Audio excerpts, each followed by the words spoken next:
और अब बातचीत करेंगे हैवेल्स के बारे में। हैवेल्स की चौथी तिमाही के नतीजे अनुमान से बेहतर रहे, मार्जिन एक्सपेंड हुआ है और सभी सेगमेंट में कंपनी ने बढ़िया ग्रोथ दिखाई। कुल आमदनी 12% बढ़कर 5434 करोड़ रही क्वार्टर के दौरान। वहीं मुनाफे में भी करीब 24% की ग्रोथ देखने को मिली है। 20% एबिटा में ग्रोथ रही है।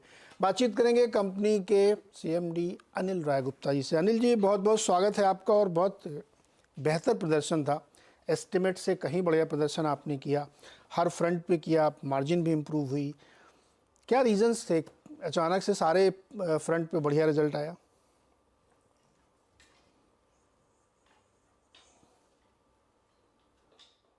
नहीं, देखिए, ये एक लॉन्ग टर्म जर्नी है और सभी बिजनेसेस जैसे हमने देखा पहले 6 महीने कंपनी के थोड़ा सा स्लो डिमांड रही रियल एस्टेट साइड से और कंज्यूमर साइड से। इंफ्रास्ट्रक्चर और इंडस्ट्रियल डिमांड तो अच्छी चल रही थी, लेकिन पिछले 6 महीने में हमने कुछ पिकअप देखा है रियल एस्टेट साइड पे भी और कंज्यूमर साइड पे भी। सो उसका एक नतीजा है कि फोर्थ क्वार्टर एक बेटर रहा। कुछ लो बेस भी था इलेक्ट्रिकल कंज्यूमर ड्यूरेबल्स में, जहां 20% से ऊपर की भी ग्रोथ देख रहे हैं लास्ट ईयर से। और अदरवाइज ओवरऑल काफी काम हो रहा है कंपनी में, कॉस्ट एफिशिएंसीज का, ओवरऑल इन्वेस्टमेंट्स हैं जो ब्रांड बिल्डिंग, डिस्ट्रीब्यूशन एनहांसमेंट की, ये सब चीजों को एक मिक्सचर करते हुए वी बिलीव कि एक ओवरऑल गुड परफॉर्मेंस रही कंपनी के लिए। अच्छा, अनिल से मुझे ये बताइए कि मार्केट शेयर कितना इंक्रीज किया, खासतौर पे लॉयड में?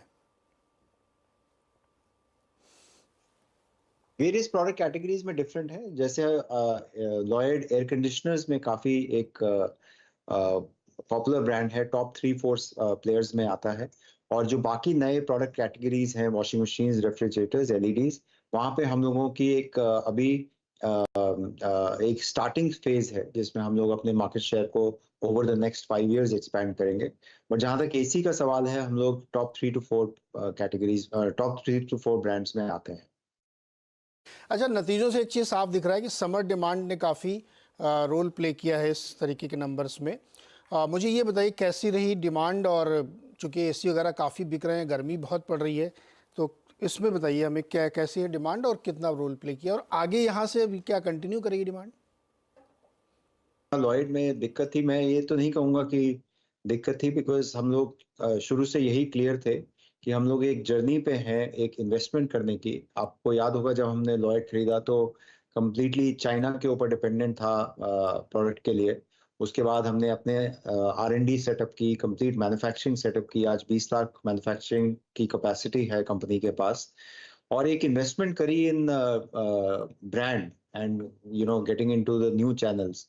तो overall last 5 to 6 years we have been investing heavily in Lloyd, and वही एक नतीजा है कि अब लॉयड में मार्केट शेयर ग्रोथ भी हो रही है, एक रेवेन्यू ग्रोथ भी हो रही है, मार्जिन्स भी अब एक नॉर्मलाइज लेवल्स पे आ रहे हैं क्योंकि मैन्युफैक्चरिंग एफिशिएंसीज अब हम अचीव कर पा रहे हैं।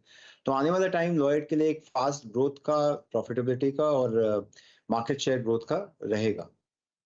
अनिल जी, लाइटिंग बिजनेस के बारे में जानना चाहते हैं, क्योंकि आपने कहा कि रियल एस्टेट वगैरह भी काफ़ी अच्छे प्रूव कर रहे हैं, लेकिन इसमें हमने देखा कि वॉल्यूम में तो काफ़ी ग्रोथ हुई, लेकिन वैल्यू में उतनी ग्रोथ नहीं हुई। क्या ये हाई बेस था उसकी वजह से हुई, या कोई और रीज़न?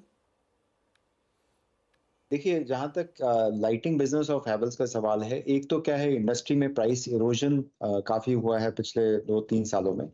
तो अच्छी वॉल्यूम ग्रोथ कंपनी की होते हुए भी हम लोग एक वैल्यू ग्रोथ नहीं देख पा रहे हैं। लेकिन कंपनी का हमेशा एक फोकस रहा है कि हम लोग कंज्यूमर को एक इनोवेटिव प्रोडक्ट्स दें, चाहे वो कंज्यूमर हो या इंडस्ट्रियल कंज्यूमर हो, चाहे ऑफिस कंज्यूमर हो।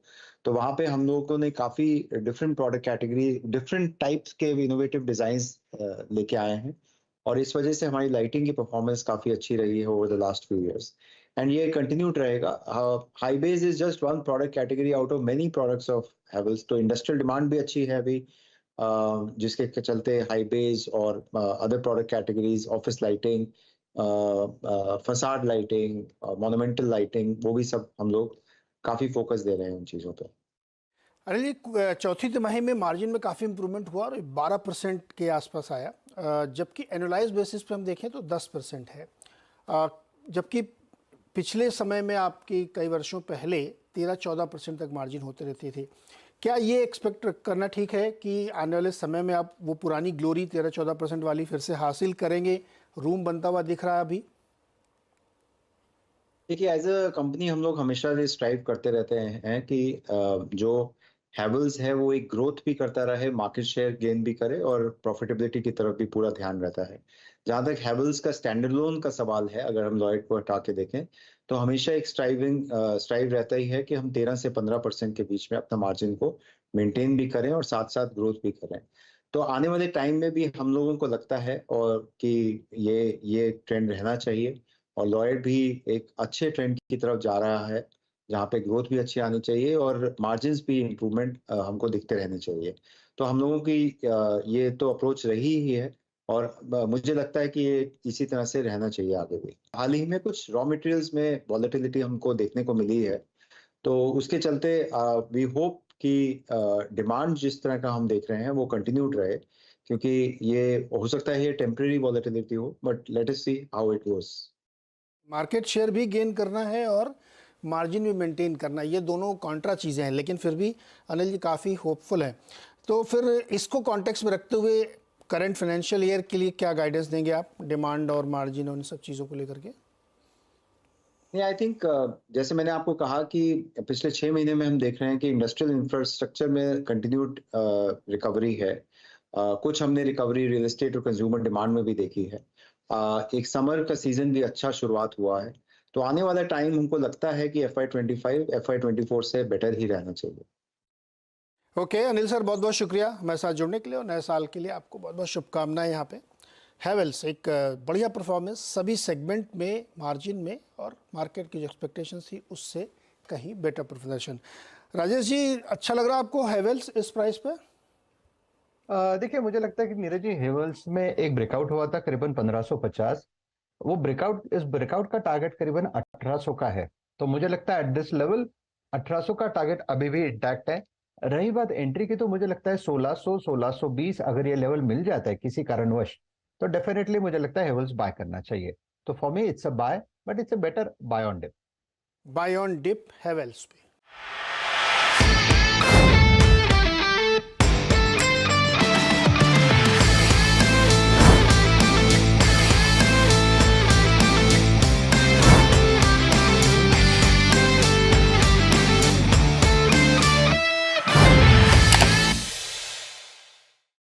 बता दें कि मनी कंट्रोल पर दिए गए विचार एक्सपर्ट्स के अपने निजी विचार होते हैं।